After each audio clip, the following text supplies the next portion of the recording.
ามแลตะเวนแดงลับดงตึกสูงใจลอยอยู่ในเมืองกรุงไปถึงทิวทุ่งท้องนาคือทอดแม่พ่อสำบายบ่น้อยามลูกจากมาป่าเฮือนแอมตองมุงยาหลับตายังจำฝังใจมาอยู่เมืองไกลบ่อุ่นใจคืออยู่บ้านเฮาหาปลาหน้าหวานเกี่ยวข้าวของขึ้นเหล่าลาบขมต้มไก่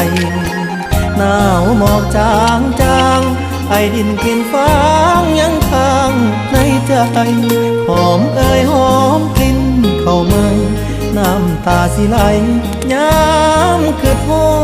ดบ้าน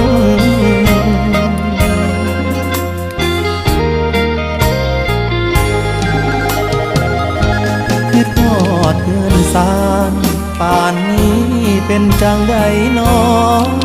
ขอเพิ่นไว้ก่อนเด้อพ่อนี่ท้อกสกองทุนหมู่บ้านยังหาบ่ได้ค่าแรงจากนายใช้วันต่อวัน